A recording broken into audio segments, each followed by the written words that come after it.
I'd like to talk to you about the world of win-win economics and the opportunities that surround us, yet we ignore or walk past on a daily basis. It's a world in which if we seize the opportunity to step over borders, push down boundaries, and discover our neighbors, we multiply our potential and our possibilities. In 1995, Nicholas Negroponte wrote the book Being Digital, in which he described the world as becoming increasingly a bit world as opposed to an atom world. And in this audience, you'll quickly appreciate that a bit world, it is increasingly easy, quick, and costless to connect and to get stuff from one place to another. If you go back to 1930, it would have taken you 3 days to fly from Cape Town to London, and the cost of that flight would be, in today's money, 150,000 rand. Around about the same time the first undersea cable was laid from New York to London, the cost of a phone call, $250 a minute. It's hardly surprising then that just 2,000 phone calls were made across the Atlantic in 1930. Today, that same phone call will cost you a fraction of a cent. In 1970, moving 1 trillion bits of data from New York to San Francisco, $150,000. The same 1 trillion bits of data moved today, just 10 cents. And so in this way, we imagine the world to be connected, wired, always on, and essentially a world without borders. The best description that I can give you of this in recent times comes from the New York Times columnist Thomas Friedman, who described the world as flat, essentially a world in which it's easy to be in lots of places at the same time with very low cost. He used recent events or events running up to the time of his publication, like the collapse of the Berlin Wall, the emergence of Google, wireless technologies, to describe a world that he says is flat, obsolescing geography, distance, and soon language, where we would be permanently connected. Whilst that is Friedman and Nicholas Negroponte's description of the world, it's not the reality. The world is disconnected, it's bumpy, and it is choked with borders. To give you some evidence of this, I draw on the work of Pankaj Gamawat, who put some questions to readers of the Harvard Business Review. And he asked them questions about connectedness. Just how connected are we, and how flat is the world? The 4 questions that I'll illustrate here are about exports. As a percentage, how much of world economic output is exported to other countries? Of all the investment made in the world in 2010, how much investment is explained by money that flows across borders? What percentage of phone calls travel across international borders? And how many people live in a country that is not their country of birth? The answers to those questions you see here, and it points to an assessment of the world as being pretty connected. Somewhere between 30 and 40% is the assessment. These are not the numbers, these are people's perceptions. These are the numbers. About 15% of world output is exported, just 10% of capital travels across international borders, only 2% of phone calls go across national boundaries, 7% if you allow for the internet, and 3% of people live outside of the country of their birth. That number is the same as in 1910, and incidentally, the capital flow is the same number as 1910. The world is disconnected. In many ways, this is a lost opportunity. And it's a lost opportunity because we are denying ourselves the potential, the prospect of connecting. To illustrate the argument, I'll amplify Pankaj Gamawat's framework. If you think about exports, this can be described as trade flows, which we call in this framework T. Foreign investment is just one way in which capital flows across borders. You can also have foreign aid, foreign loans, portfolio flows. Capital is the second way in which you can step across borders and meet each other in business engagement. Phone calls represents the flow of information, knowledge, know-how, know-why, data, and we refer to this as I. And then immigrants represent people. Immigrants is just one way in which people go across borders. Of course, people go across borders as tourists, as students, but immigrants is one way of capturing this. The TCIP framework then measures the way in which we do business with others. And using this TCIP framework, I've been looking at the economic results of about 140 countries over 20 years. The results, I think, are profound. What they suggest is that every 5% improvement in TCIP flows leads to a 25% increase in income per person. It raises employment in an economy by 5%. It flattens inequality, in other words, reversing inequality.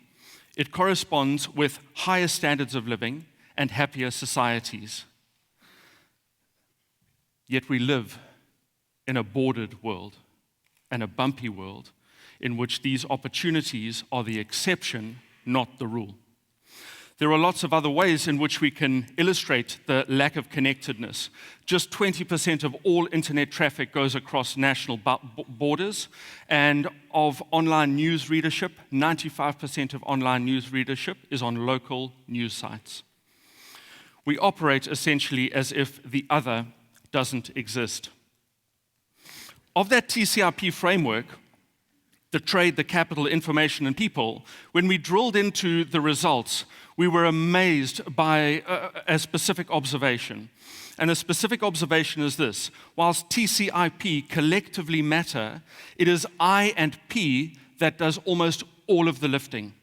Information and people. We are individually responsible for that TCIP result.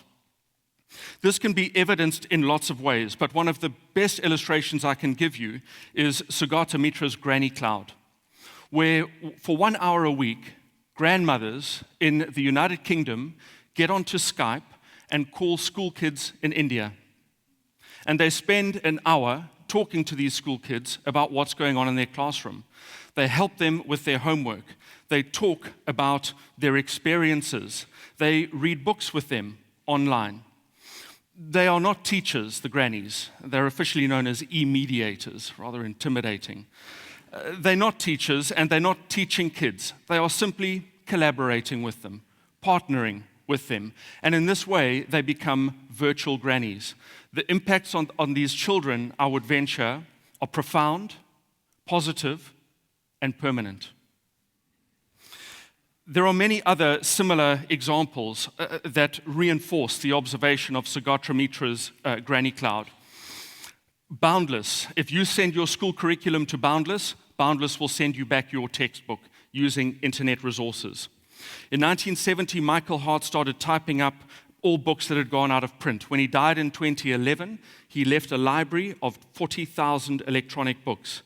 If you give a person an e-reader and internet access, they have a library of 40,000 books.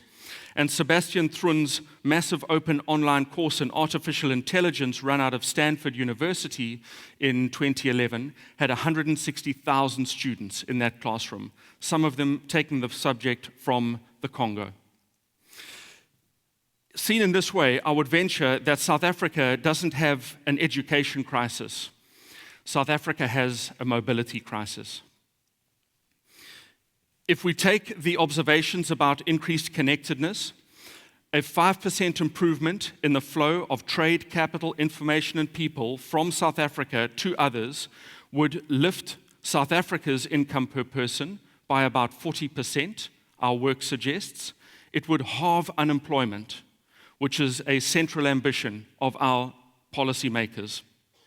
And in addition to raising income and halving unemployment, it would translate into more important or equally important social welfare benefits, such as the reduction of inequality. If the movement of goods across borders is of some material benefit. The movement of goods inside of borders is of even greater benefit. In the late 1800s, somewhere between 15 and 30 million people in India died as a result of famine. The incidence of death from famine fell to zero. This wasn't an agricultural revolution or a rainfall miracle that caused the death from famine to fall effectively to zero. It was the installation of railroad, telling us that famine is about the inability to join people and food. You introduce mobility, connectedness, and the impacts on society and well-being are profound.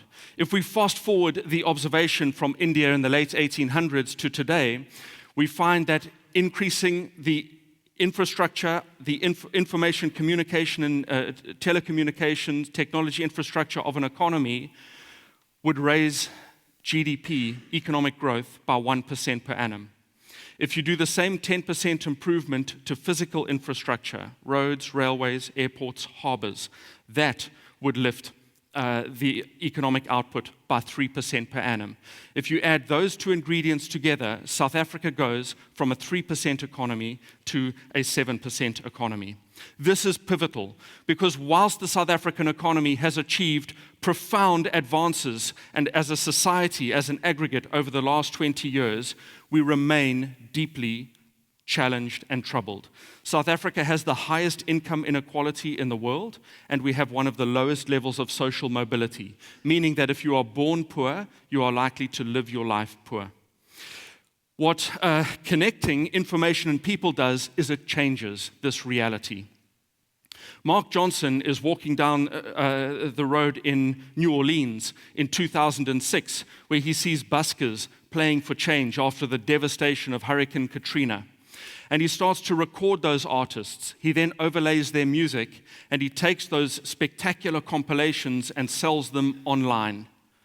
That initiative, now called Playing for Change, has resulted in those street buskers who were begging for change, getting music sales revenues worth millions of dollars from 2006 to now. The potential, the prospects are abundant. South Africa, we're not alien to these types of initiatives. Cape Town gives birth to Men on the Side of the Road, where by connecting men with job opportunities, Peter Kratz and Patrick Mbanga have created 300,000 man-days of work, simply connecting people and information. In Kalk Bay, a restaurant called Satori gives work to a local busker. They've taken this man off the street, and instead of playing piped music to their patrons each night, the busker plays to the patrons. And in this way, they have provided a man with a solid meal and an opportunity to earn an income. These prospects are everywhere.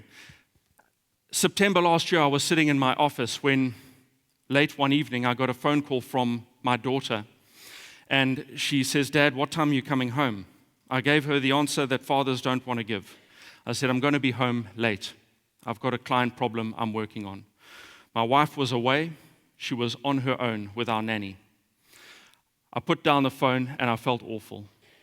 I put down the phone, I felt like I'd let her down, and I imagined that in her world, she would be steaming around her bedroom, stressed beyond description. Thank goodness for my daughter, and thank goodness for mobility. Because about half an hour after that phone call, an email popped into my inbox. It was from my daughter. She says, "Dad, I've taken a photograph of my homework, and I'm going to phone you now, and you can talk me through it." Earlier on today, we had a person who imagined that they were in a Star Trek world where they were beamed up. My daughter beamed me into her bedroom to help her with her homework. And we turned a lose-lose result into a win-win outcome by stepping over a border, pushing down a boundary, and finding each other. These things are everywhere. They're in our neighbors. We live in the fastest-growing subcontinent in the world. Our neighbors are growing quickly, and this is a vibrant economic prospect. Communities around us are desperate for connection and will benefit from this. And our homes and businesses are filled with these types of opportunities. Books that are looking for new readers, smartphones that can be reset and give children access to Sebastian Thrun's online course or Michael Hart's library. Learn a new language, visit a new country, stay a day longer, speak to a person at a different table. If you change I to we, I venture just about anything becomes possible.